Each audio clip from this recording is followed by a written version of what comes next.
Hello, viewers. Welcome back to my channel. As always, I would like to ask you for a subscription, a like as well, and a comment if you have further questions to the interview we are providing here. Today, I'm talking with Matthias Meitner. He's running a blog. It's called valuation. What is your background, Matthias? Yeah, hi, Tillman. Good to talk to you today. My background is basically I spent roughly 10 years at Allianz and Allianz Global Investors as an equity portfolio manager. And the investment approach was a very fundamental one, long-term oriented. Basically, I was a stock picker, not too far away from a typical value approach, a value investing approach, I would say. Yeah, and since 4 years, I'm basically half of my time an academic. The background looks like you're in academia, like the books and the papers. I particularly put them here. No, but it's just half of my time. The other half of my time is still related to investing, valuation of companies a lot in consulting, but also in special investment projects themselves. Yeah. What kind of topics are you covering in your blog? What I'm doing is mainly looking below the top line. So while in my investment approach, I'm also looking at business models, of course, as I think many of your readers of your website. But in my blog, I'm looking a little bit lower at cost situation, at accounting topics. From my experience, I would say 90 to 95% of the time, accounting is not a big problem, so it works absolutely normal. But in 5 to 10% of the time, there are quite interesting things to find out when looking at the accounting, which also mislead investors, and where it's worth to dig a little bit deeper. And that's basically what I'm trying to highlight in my blog. So what kind of patterns do you observe there? Yeah, as I said, I cannot say patterns, but for some companies, you see that CFOs try to squeeze really the most out of the numbers, and perhaps they do not commit fraud, but they try to lean the most into one direction, what the accounting leeway allows them. And this often leads to investors not really understanding what the economic content of it is. And again, so that's where I try to put my finger onto. Can you name an example for this kind of creativity in accounting? Yeah, I mean that just to look at some of the recent cases. One big topic of the last years was the reverse factoring, basically a technique which allows to finance your bills that you have to pay to suppliers, and current accounting rules allow to hide this liability within the numbers very well. And we saw a lot of companies who went this way, and where it took a very long time until investors realized what is really going on and how big the liabilities on the balance sheet are in fact. Another example is now the new standard on lease accounting, IFRS 16, which also led to a restatement of the liabilities side of the balance sheet. And there are also a couple of companies tried to benefit from this change in the accounting rules. And we saw a couple of companies which tried to set the liabilities rather low than at a reasonable number. So you're looking more in this kind of special situations in accounting in the companies that want to paint the picture brighter as it is, or are there many companies that also take advantage of like being more conservative? Rarely they try to be more conservative. So in most cases, yeah, they try to be try to look more positive than they actually are. What we've seen A lot during perhaps not a lot, but in some cases during the last years is also that companies try to be conservative in the way that they build up provisions, so that they provided for more than is necessary. But the idea of this technique is not to look more conservative, but to build up or to fill a cookie jar, so that in case you need it, and now it's the time, basically now during the Corona crisis, that's the time where you need it, that you can dig, or that you can put your fingers into this cookie jar and perhaps releasing these provisions. But coming back to your question, so in most cases, companies where I look at in IFRS accounting try to look better than they really are. If you look at tax accounting of companies, something we cannot see, unfortunately, but there you would see a lot of companies who look much worse than they really are. So you already built the bridge with the naming Corona to our new, I would say, regime, and we are in as investors, because things have changed rapidly. Since the beginning of the year, it feels like 2 years have passed, but it's only 2 or 3 months. What do you see changing in accounting, and where might new traps come across for investors in the age of Corona? And not only in accounting. In accounting, we already saw two things where I'm not really happy about it. We have 2 new standards. The first one is, we have a couple of new standards over the last years, but 2 of them, to name them here. The first one is IFRS 9, which deals with financial instruments. And the other one, I already spoke about it, is the IFRS 16. And for both standards, the IASB, the International Accounting Standards Board, has somehow relaxed now the application because it doesn't fit into our Corona environment. There are massive problems for companies to apply these standards.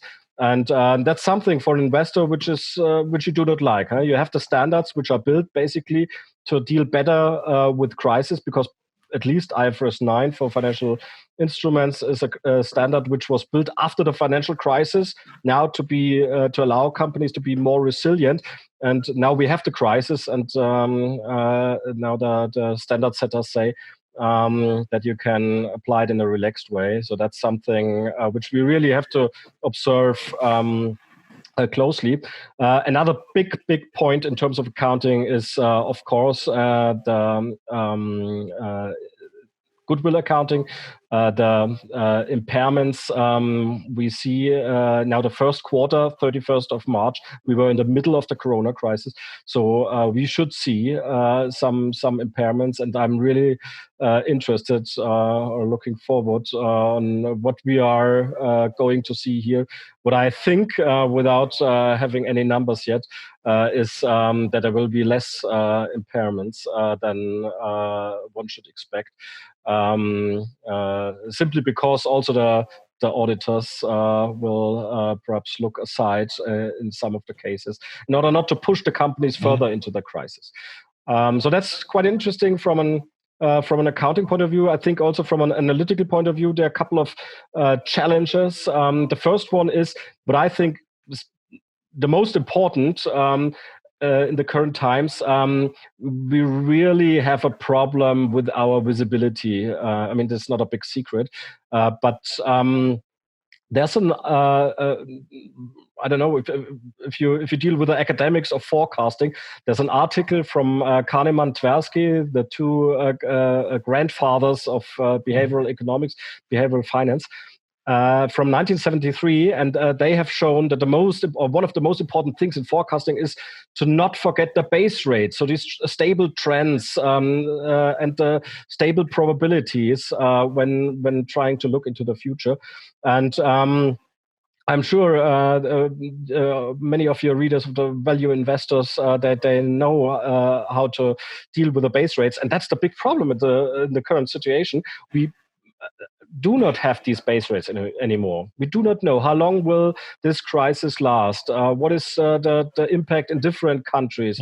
How will supply chains react once they are interrupted, and once we want to rebuild them? How long will it take? So many open questions, really fundamental questions, which we cannot really answer. And that's a big challenge to us in investing in general. Yeah, it's quite interesting to see this kind of fork on the one side, on the bottom up level, and to see how the market is reacting on the other side. He's saying, okay, it might be a V-shaped recovery we are in and things will be bright very, very soon. So it's a kind of interesting time to be in from this point of view. What do you think? Yeah. Definitely, yeah. No, there's a lot to learn. That's definitely for everybody who was in. There are many things also which we perhaps should know about companies, but where we never looked at in normal times. I know I have from another presentation that I did this week. I have 2 slides for you. I would just share them because these are, I'm happy to see them. Two quite interesting aspects. Can you see it now? Yeah. So the first one here is I'm going to explain it. It's about fixed costs of companies. I mean, that's not a big secret that companies with fixed costs, they really have the biggest problems currently, because fixed costs speed up the problems. Once revenues get under pressure, then the earnings get even more under pressure the more fixed costs you have. But where we are looking at currently is some nonlinear developments in the fixed costs, or here in the operating margins. So what we see normally here is this normal zone where the operating margin goes down once the revenues go down, so that the earnings suffer more than the revenues.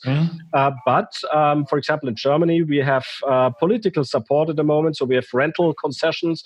As a company, you can pay the rents later. You can benefit from the short-term work rules, or even from part-time work. And these are all techniques to variabilize fixed costs, which leads to the situation that the operating margin doesn't react that strongly anymore once revenues go down further, and we have some sort of a flattening here. And the next interesting point is now that this flattening, in particular for industrial companies, only works up to a certain point. There's often a point for companies where some take or pay or minimum purchase requirements come in. So if you have contracts with your suppliers, you often have, again, so minimum amount of products that you have to take. And once you touch this level here, then the problems for your operating earnings speed up again, because you now have to take some products, even if you don't sell them later. And that's very interesting at the moment to see how the shape of this operating margin curve changes at different tipping points for different companies. And that's basically a question of the length of the problems. The longer the crisis takes, the more probable it is that we run into these problems here. So that might be the scenario that they have a company that still has cash on the balance sheet, but that they're bleeding out because they have to take certain goods that they can't sell, for instance, or on the operation margin curve. Yeah, absolutely. Another point is here on this slide. It's about working capital, so inventories, account receivables, and account payables. What I have here is 2 different situations. The first one is the normal situation, so not in a corona crisis. And what I've mapped here is the cash conversion cycle of a company. So usually it works the following. So there's some point where you order a project from a supplier, takes some time, then it gets delivered. You have some time to pay your supplier. This is this interval here. Then the inventory is some time in your company. Could be that you transform it, could be that you're only a reseller, whatever it is. and then you sell it. This is the time of revenue generation here, and then you have some days until the customer pays. Okay, that's a normal cash conversion cycle. For most companies, it looks a little bit like this. There are some business models where it looks different, but that's a normal one. And now what changes by the Corona crisis for many companies is that the first thing is order times get longer simply because the supply chain doesn't work anymore. For companies which are already in trouble, what we see at the moment is that payable days get down to zero. This means suppliers require companies to prepay, otherwise they will not deliver. Then sometimes it takes longer to process this inventory because you have some production interruptions in your company. And in terms of the receivable days, also sometimes the customers take longer until they pay because they also want to take care that they do not run out of cash. And this is a massive prolongation here of this cash conversion cycle, which touches companies which are already in trouble, and which I think, or I'm scared that this will break the neck of a couple of business models in the future. So just these two aspects which I would like to highlight in terms of analysis here, particularly related to the Corona crisis. Corona, like from my stance, Corona is a very special situation. It's hard to compare it to other crises. What is your stance on that? Or is there a chance to look at other crises like the finance crisis 2008 or beyond to compare Corona? What is happening there? What was happening there? Yeah. No, there's no one-to-one comparison to Corona crisis. That's for sure. Nevertheless, we have to look at similar situations. Might be the global financial crisis 2008. Might also be that we look at some local Asian reactions to the first SARS crisis. We have to learn. Basically, we cannot stay blind. So we have to look at what happened in comparable situations. But I agree with your assessment. So things are quite different from what we've seen in the past. Yeah. The interesting thing will also be to see how these circles will, or how the supply chain and the companies start to roll on again, because you have to build up the supply chain in every region of the world. And if you have a global supply chain, it's kind of tricky to build this, even if you have like this kind of, what you're observing in the US, for instance, or also in Europe, you have regions with different developments and you have a lockdown in a certain region. And I heard that one good you need for ventilators is produced in a small region in Italy, and it's only produced there, and like 90% of the production is there. So it's kind of hard. This region locks down, like the whole system has problems. Yeah. No, absolutely. Also, that's something we can learn from the financial crisis. So during the financial crisis, we've seen in supply chains that the longer it's interrupted, it's also a non-linear path. Then double the time, perhaps not double the time, but even more longer it takes to rebuild it. And what is tricky also, if some of the suppliers within the supply chain get into trouble, then we also see some ugly situation where these suppliers try to take the most of it, because they already have problems with insolvency. They also try to take the most out of this situation, and there's a loss of trust in these supply chains, and this destroys much more. And it takes much longer to rebuild it. So it might be really tricky, in particular because I think that many of these supply chains will be out for longer than we've seen during the global financial crisis. Do you have any guess what we will see in the future as trends evolving based on the Corona crisis? Yeah, I talk a lot to companies. So one thing I I'm quite curious how it turns out. Is what I hear a lot is that companies want to become more resilient in many aspects. So starting with the supply chains. So they do not want to have these global supply chains, complex supply chains anymore. So the buzzword here is nearshoring. So keeping all the supply chains, perhaps not national, but closer and less complex.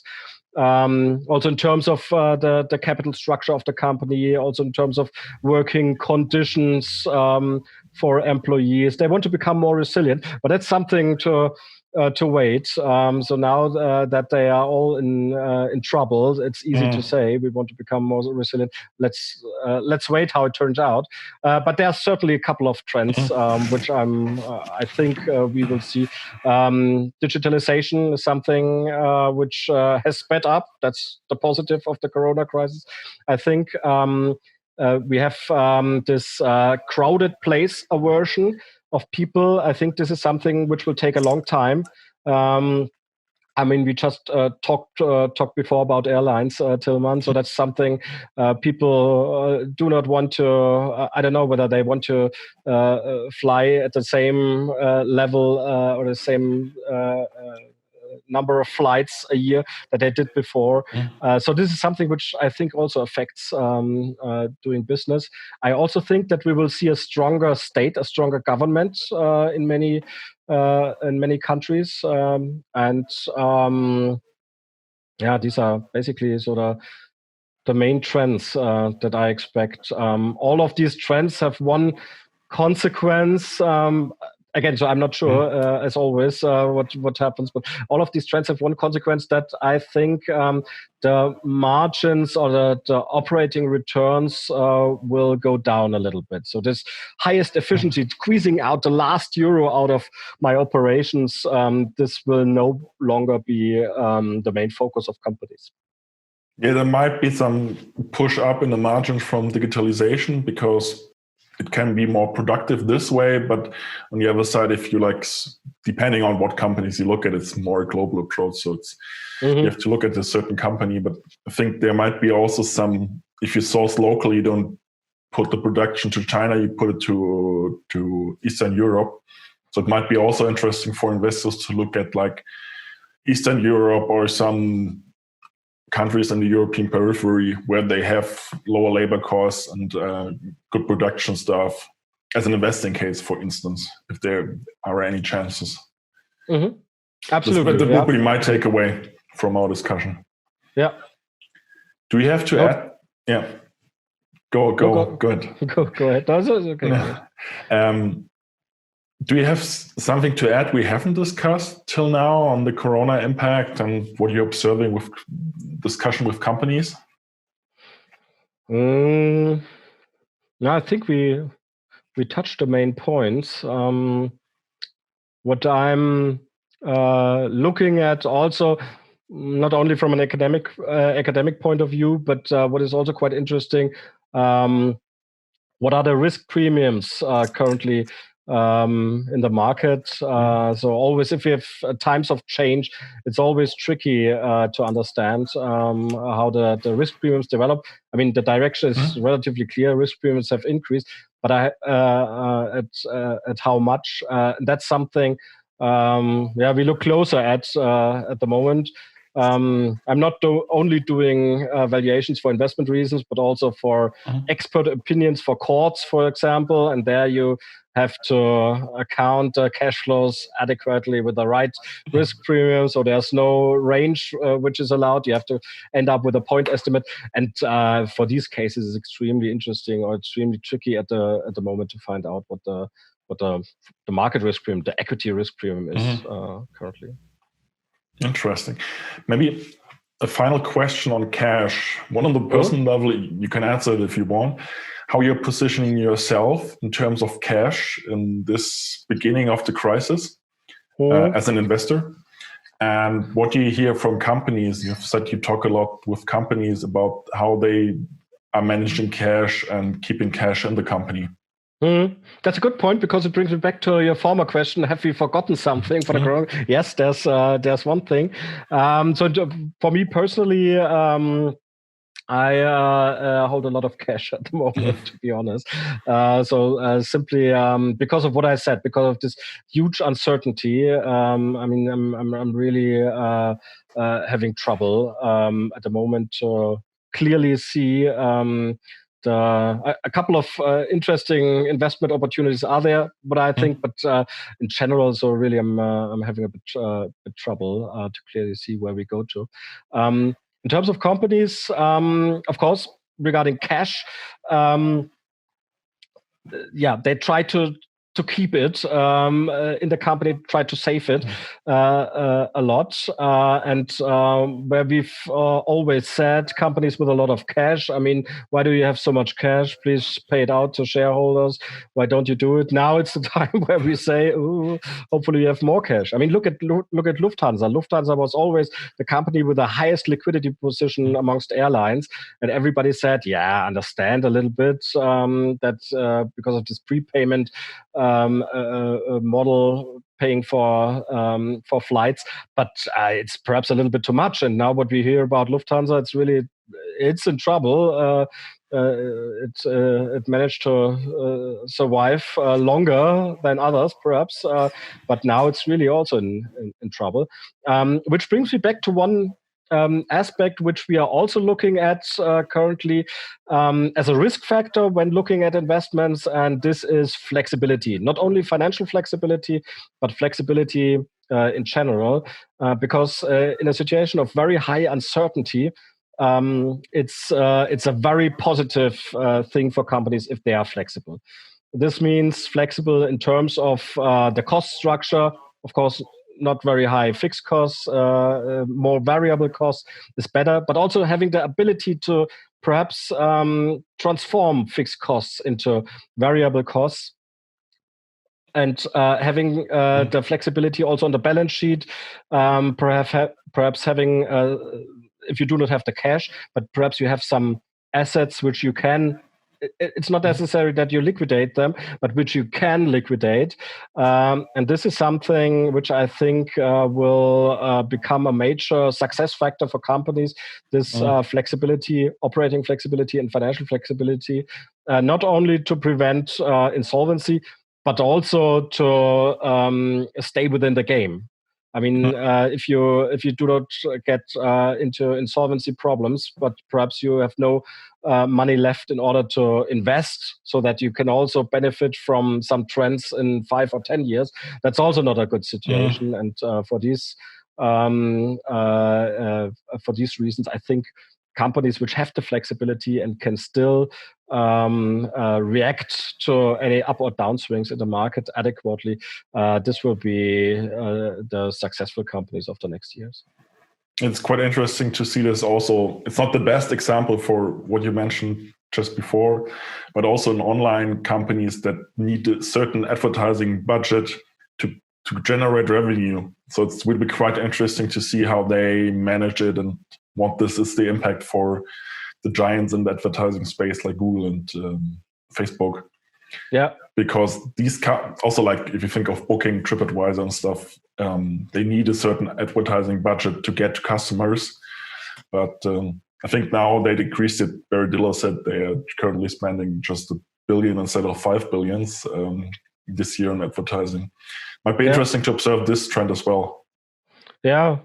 But it's also some old brick and mortar companies. They have to do replacement capex now. And what do? They say, no, let's postpone it for 1 or 2 years. And this helps them to keep the cash in the company. But it's a negative impact, of course, on their operations because they are no longer as efficient as they would be if they did the replacement capex. At a certain point, they have to. So. Yeah, that's also true. Yeah. And also, like, okay, it can be good to liquidate assets as you meant, but you have to sell them for a price that's not that good as you could exactly could before.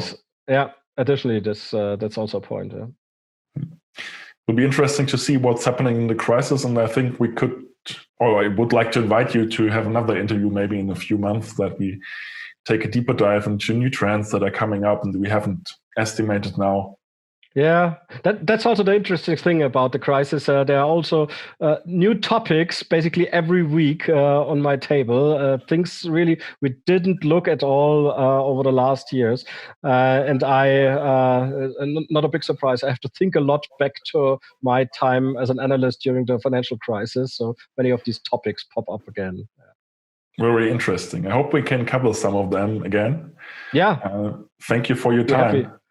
Thank you, Tilman. Bye bye. Then, bye.